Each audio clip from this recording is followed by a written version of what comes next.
Hey yo l'équipe, ravi de vous retrouver aujourd'hui pour cette nouvelle vidéo et au programme du jour, on va parler de mes Myrmecocystus placodops, ma superbe espèce de fourmi pot de miel, celle que vous aimez tant, que vous m'avez réclamée. Elles étaient tout simplement en diapause, et oui, j'ai eu quelques petits ragots comme quoi le Gaulois potentiellement avait perdu ses fourmis pot de miel, blabla blabla, enfin vous savez les drama queens, il y en a pas mal, hein. On aime bien gérer ce genre d'informations sur les décès, etc. Ça fait le buzz, ça marche quoi, bref. Ce n'est pas le cas, je tiens à vous rassurer, et vous le voyez de toute façon, ma fondation se porte à merveille. On a environ 25-30 ouvrières, on a un couvain qui est franchement pas mal, vous le verrez dans les images, je pense qu'on est potentiellement sur 2 nouvelles citernes dans 3 semaines environ, hein. On verra qu'il y a de très grosses larves qui réclament énormément de nourriture, vous allez le voir. C'est d'ailleurs pour ça qu'elles s'agitent la tête en l'air, hein, si vous regardez bien les images, et c'est hyper intéressant. Dans cette vidéo, on va voir également le retour sur ce produit, donc le nid qui nous vient de chez AliExpress donc, qui est franchement pas mal. Cependant, vous remarquerez dans le haut de l'image qu'on a une sorte de développement de... c'est même pas... c'est des saletés avec l'excès d'humidité, on dirait un peu de moisissure, je suis pas certain que ce soit le cas, mais potentiellement ce serait ça. Vous remarquez également que la grille du fond est maintenant recouverte totalement de substrat, donc ça c'est leur choix, hein, ils l'ont déplacé dessus exprès. Peut-être qu'on avait un excès d'humidité, c'est vrai que vu que je chauffe par le bas ce type de nid, on a forcément l'humidité qui monte, elles ont besoin d'une forte humidité, mais peut-être que c'était trop pour elles. Bon, du coup elles ont régulé ça en installant carrément du substrat, une fine couche partout, ça réduit fortement l'humidité, bien que vous le verrez plus tard sur les vitres de chaque côté, en fait on a une partie qui est constamment humide, hein, donc vous allez voir une condensation assez importante, et pour le bien de la vidéo bien sûr j'ai frotté les vitres. Donc qu'est-ce que j'ai fait, ma petite technique dans ces cas là pour clean, je place tout simplement une autre plaque de plexi, donc je dévisse tranquillement les deux parties, j'enlève la première, je mets une plaque de plexi pour que personne ne s'inquiète et ne sorte. En général ça ne stresse pas grand monde, je vous avoue qu'elles sont assez tranquilles. Ici bon on les voit tout agitées mais c'est surtout la lumière, et dans ce cas ça me permet de nettoyer ma vitre et de la replacer. Bon, je ne l'avais pas fait au préalable, mais maintenant que je vous fais des images, bien entendu il fallait que ce soit clean pour que vous voyez correctement l'intérieur. Comme vous le remarquerez sur les images, effectivement certaines larves se nourrissent directement sur la protéine, hein. Donc ici c'est un ver morio de mémoire. Bon, donc ce qu'elles font, c'est tout simplement que les petites ouvrières que vous voyez sont bien courageuses et transportent ces morceaux. Ensuite les larves viennent consommer dessus. Alors je n'étais pas au courant spécialement que Myrmecocystus fonctionnait de cette façon, mais figurez-vous que je l'avais déjà observé chez des formicas, chez des espèces qu'on a par chez nous, donc je pense que une fois que la protéine est à proximité, leur instinct fait qu'elles se nourrissent dessus directement. Mis à part ça, ça se porte bien. La diapo s'est bien passée, j'ai pas eu de perte particulière, tout le monde a bien grandi ensuite. Alors, il est vrai que les sites recommandent en général de ne pas faire la première diapose. Moi personnellement je suis parti du principe qu'en nature elles n'ont pas le choix de la faire, donc je me suis dit tant pis, je vais faire la diapose, ma reine va vivre cette diapose avec ses ouvrières, elle n'aura pas le choix, donc elles ont cessé totalement le développement durant cette période de 3 mois environ. Pour savoir à peu près à quel moment je pourrais les remettre en activité, je regardais tout simplement les températures dans leur lieu de prédilection, on va dire, hein. Je me suis un peu basé sur toutes les zones comme le Texas, etc. Sachant que c'est pas spécialement de là qu'elle vient, mais bon, on en trouve, donc voilà, j'ai regardé un peu ce qui était, quelles étaient les températures là-bas, en plein soleil, etc. notamment, et après environ 2 mois et demi, 3 mois, j'ai décidé de les sortir. Donc là, on se rend compte que ça a bien repris en termes d'activité, le couvain est plutôt généreux. C'est une fondation, comme je le disais, hein, plus ça avance et plus ça bombarde, c'est assez exponentiel.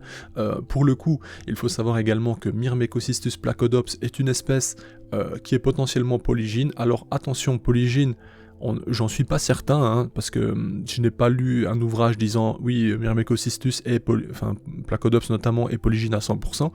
Elle se tolère peut-être, on est peut-être sur une autre version, mais en tout cas, j'ai déjà vu plusieurs fondations avec 3, 4, 5 reines, et là forcément le développement est totalement différent. On a, je vais dire, sur peu de temps, on a déjà 5-10 citernes, bref, vous comprenez un peu l'idée, ce qui est normal en soi. D'ailleurs, ce serait un rêve hein, d'obtenir comme ça des placodops avec 2-3 reines, ce serait bien plus sympa, mais comme vous le savez, malheureusement, le marché étant surtout basé sur l'argent, les boutiques, ce qu'elles font, si elles reçoivent 100 reines, même si elles sont ensemble, elles vont les séparer pour faire un maximum d'argent justement sur chacune d'elles. Bon, on va pas se mentir, hein, c'est une triste réalité. Mis à part ça, le nid en lui-même, comme vous le voyez, on a des petites taches hein, un peu partout. J'ai pas l'impression que ce soit vraiment des moisissures ou quoi que ce soit. Cependant, je pense que l'humidité sur la durée, ça gère un peu mal. mis à part ça, j'ai pas grand chose à dire de négatif sur le nid. Pour le prix, c'était de mémoire 20 €, donc c'est pas énorme, hein, clairement. On a une sorte de nid avec des cavités un peu naturelles. Je regrette cependant le choix de coloration. C'est vrai que pour moi, cette coloration un peu rougeâtre délavée, c'est pas spécialement ce qui matche le mieux justement avec différentes sortes de fourmis, différentes espèces. On aurait cette même version, mais dans un jaune pâle ou quelque chose du style, ça serait nettement mieux, et on aurait justement bien plus de contraste avec beaucoup d'espèces, ça ressortirait mieux, et esthétiquement je trouverais ça plus joli. Maintenant vous savez, les goûts et les couleurs, c'est propre à chacun bien entendu, donc voilà, c'est juste mon avis. Mis à part ça, pour le nourrissage, etc., si vous vous rappelez, hein, je vous remémorais exactement tout ce qui s'est passé si vous découvrez la chaîne. Cette espèce, je l'ai reçue en reine seule, je l'ai fait fonder dans un tube avec justement une mousse PVA, ce qui augmente l'hygrométrie du tube, hein, c'est plus efficace que le coton dans ce point de vue-là. Ça s'est bien passé, j'ai réussi ma fondation. On a eu notre première citerne dans ce tube, malheureusement la citerne est tombée, je n'ai pas vu quand, mais je l'ai vu peu de temps après, et celle-ci s'est noyée, parce que lorsqu'elle est tombée, même si la distance était faible en soi, le fait que ce soit un gros ballon comme vous le voyez à l'image, quand elle tombe, elle rejette son liquide en partie parce que c'est un choc, hein. C'est comme si vous maintenant vous viendrez à étouffer et que quelqu'un vous serre directement l'abdomen et bam, il vous contracte pour vous faire cracher par exemple le morceau que vous avez. La chute fait un peu la même chose. Alors j'image très vulgairement en soi, mais c'est pour vous donner une idée. Donc voilà, il y a eu un rejet dans le tube qui était franchement assez conséquent. J'ai une ouvrière qui s'est noyée en voulant aider justement la citerne, et la citerne s'est noyée par la même occasion. Je ne l'ai vu que plus tard. Bon, voilà, c'est un triste malheur, mais ce n'est pas grave en soi. Donc voilà, on a traversé pas mal d'étapes, hein, dont la fondation. Je suis plutôt fier d'ailleurs de cette fondation, cette colonie, parce que ce n'est pas simple, hein, il faut le savoir. C'est un peu la loterie, hein. Si vous voulez un jour vous lancer dans les Myrmecocystus, il faut savoir que déjà les prix sont assez hauts, et que même si vous avez des compétences dans l'élevage, que vous êtes plutôt bon, on va dire, assidu, que vous donnez les moyens de réussir et que vous allez remplir toutes les conditions, il est fort probable que vous ne réussissiez pas votre fondation. Alors ce ne sera pas spécialement votre faute, il est possible que cette reine tout simplement ne soit pas en bon état, qu'elle soit... Enfin voilà, même dans les essaimages, il y a toujours une grande partie en vérité qui va mourir, quoi.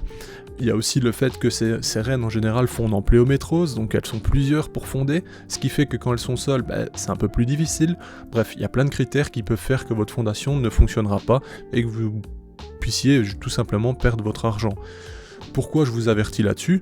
C'est un peu le cas avec toutes les espèces au final, mais c'est vrai que Myrmecocystus, de par l'expérience d'autres éleveurs qui m'ont précédé et qui m'ont communiqué, il y a eu énormément d'échecs vis-à-vis d'elle. Donc voilà, je tiens juste à faire un petit point pour vous dire que effectivement c'est une superbe espèce, mais si vous avez la chance de pouvoir les acheter avec des ouvrières, c'est mieux en fait, quitte à rajouter 30 €, si vous voyez ce que je veux dire. Sur ce, on va se diriger tout doucement vers la fin de cette vidéo, j'espère en tout cas que ces images vous auront plu. C'est vrai que ça faisait un petit moment qu'on les avait pas vues, hein, mais c'est normal, comme je le disais, diapose, et puis j'ai pas envie de les stresser trop non plus, sachant comme on le dit, hein, c'est quelque chose de plutôt rare, je veux dire, qui réussit... rarement, je veux dire, en Europe, donc on croise les doigts que ça continue comme ça, et on a hâte de découvrir des citernes d'autres couleurs surtout, parce que les prochaines, je vais m'amuser, bien entendu, on en aura une verte, une jaune, enfin vous voyez un peu l'idée. Bref, sur ce, je vous dis à bientôt, n'hésitez pas à m'encourager par les likes, les commentaires, les partages, bref, vous le savez, on se dit à bientôt l'équipe, bye.